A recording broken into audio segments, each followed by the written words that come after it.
Hello friends and a very very warm welcome to all of you all. एक बहुत बड़ा सरदर्द जो सभी के दिमाग में बना रहता है दैट इज वोकैबुलरी कैसे इंप्रूव करें, क्योंकि वोकैबुलरी आपके फिल इन द ब्लैंक्स में भी काम करती है, ये आपके क्लोज टेस्ट में भी काम करती है, ये आपके रीडिंग कॉम्प्रिहेंशन के जो वर्ड्स पूछे जाते हैं उसमें भी काम करती है, वर्ड यूसेज के क्वेश्चन में भी काम करती है।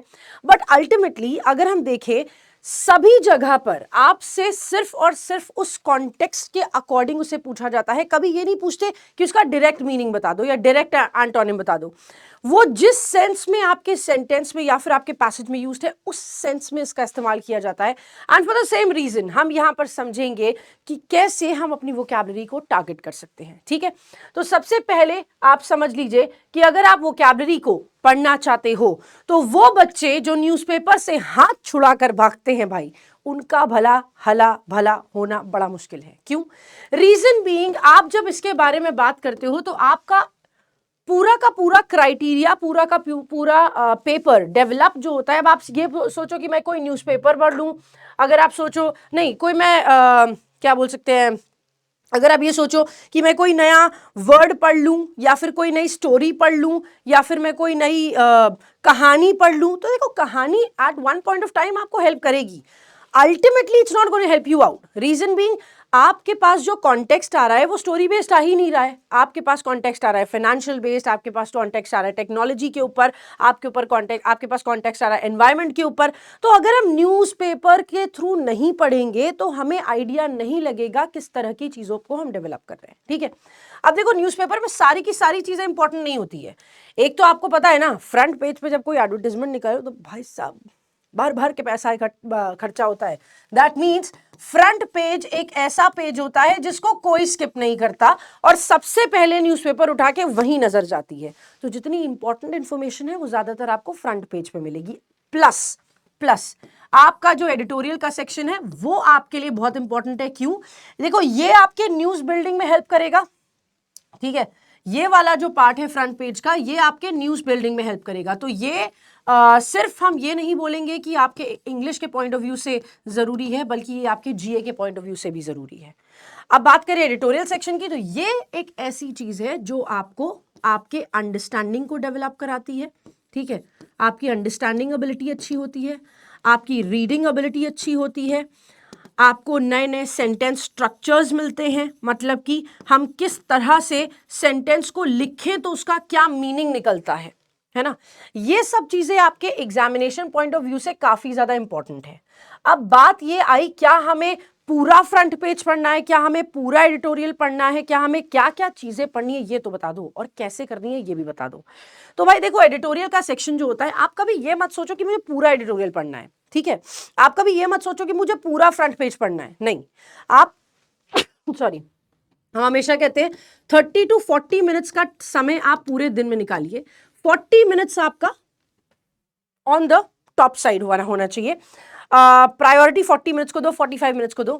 30 से 40 मिनट की रीडिंग और अंडरस्टैंडिंग आपके लिए बहुत जरूरी है। ऑफ कोर्स आप एडिटोरियल का सेशंस जो है वो आप देख सकते हो, लेकिन वो शुरुआत करने के लिए अच्छा है। अगर आप रेगुलर बेसिस पे खुद से नहीं पढ़ना शुरू करते तो ये आपकी हेल्प नहीं करेगा। ठीक है, अब 30 से 40 मिनट में आप चाहे एक आर्टिकल पढ़ पाएं, चाहे आप 2 आर्टिकल पढ़ पाएं, एक्सेप्टेबल, कोई दिक्कत नहीं है।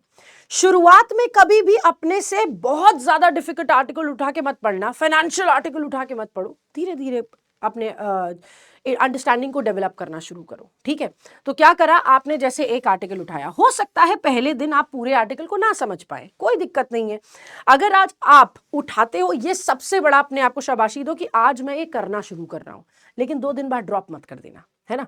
आपको ये करना अगर शुरू करना है तो आपने एक आर्टिकल उठाया, आज मान लो आपने 30 मिनट 40 मिनट आराम से लगाए, 30-40 मिनट में आप पूरा आर्टिकल नहीं पढ़ पाए, आपने एक आर्टिकल की 10 से 12 लाइन समझ ली। अब करना क्या है, एक लाइन पढ़ो, पढ़कर उसे समझाओ। सोचो कि सामने कोई बैठा हुआ है और आप उसको समझा रहे हो वो चीज, तो आप उसको समझाओ।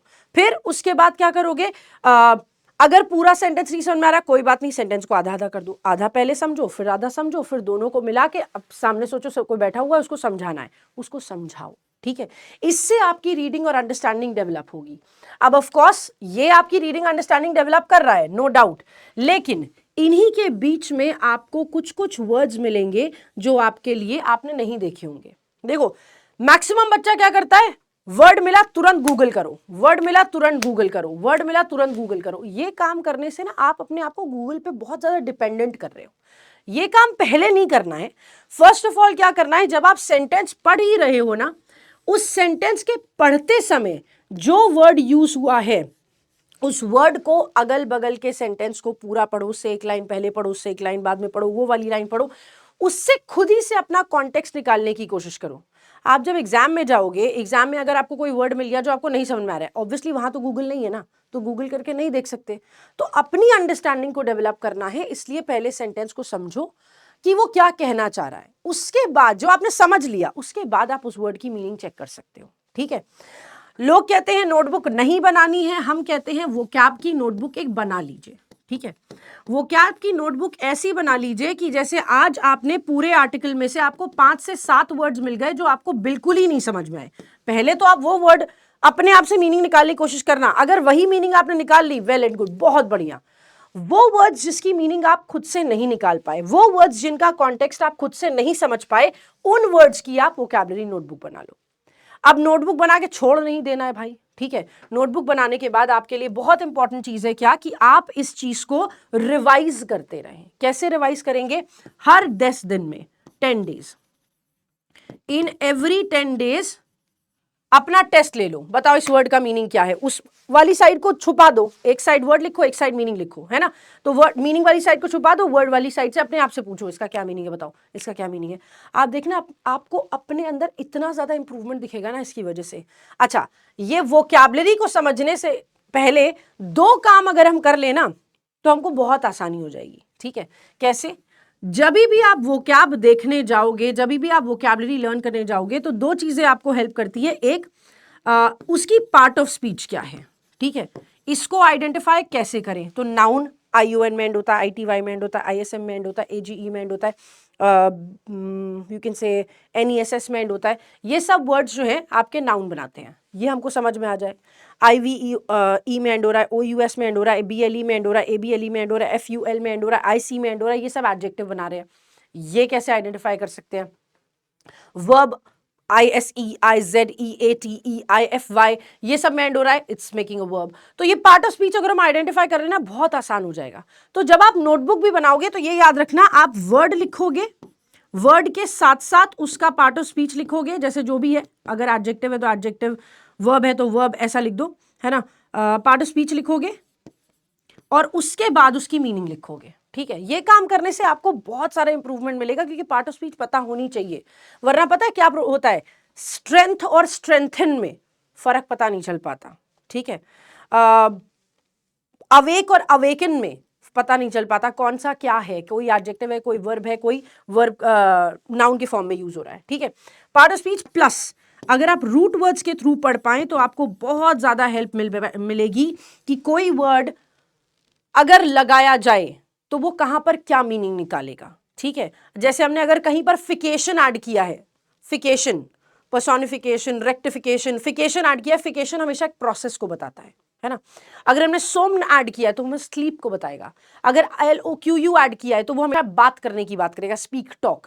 तो ये 2 चीजें अगर आप फोकस कर लेते हो और अगर इस तरह से आप 30 से 40 मिनट अपना लगाते हो एडिटोरियल की एक आर्टिकल, अब देखो जब ये काम 21 डेज 30 डेज तक कर लोगे ना एक आर्टिकल पढ़ने का, तो हो सकता है पहले दिन आपको 10 लाइन समझ में आई हो, 20 दिन बाद वही लाइन बढ़कर आपकी 15-17 हो जाएंगी, फिर और आगे पढ़ते रहोगे, आपकी अंडरस्टैंडिंग डेवलप होगी, फिर 40 मिनट में आप 2-2 आर्टिकल्स भी पढ़ पाओगे। इस तरह से भी आपका डेवलपमेंट होगा।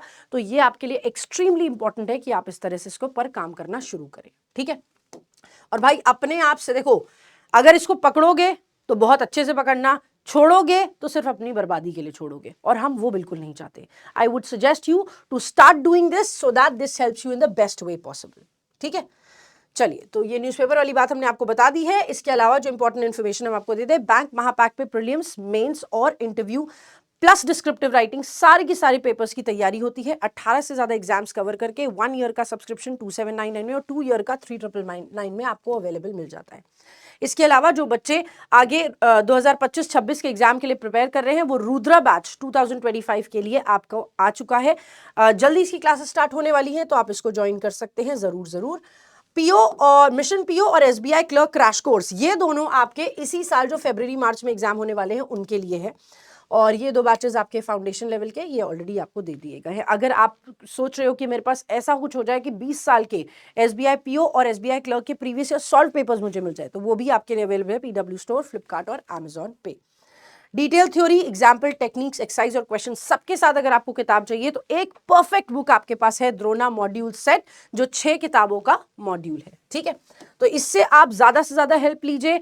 इस प्रैक्टिस को आप रेगुलरली करना शुरू करिए, तो आपके लिए कोई भी प्रॉब्लम नहीं होगी। That's all from my side and all the very best guys. Thank you so much, bye bye, take care yourselves.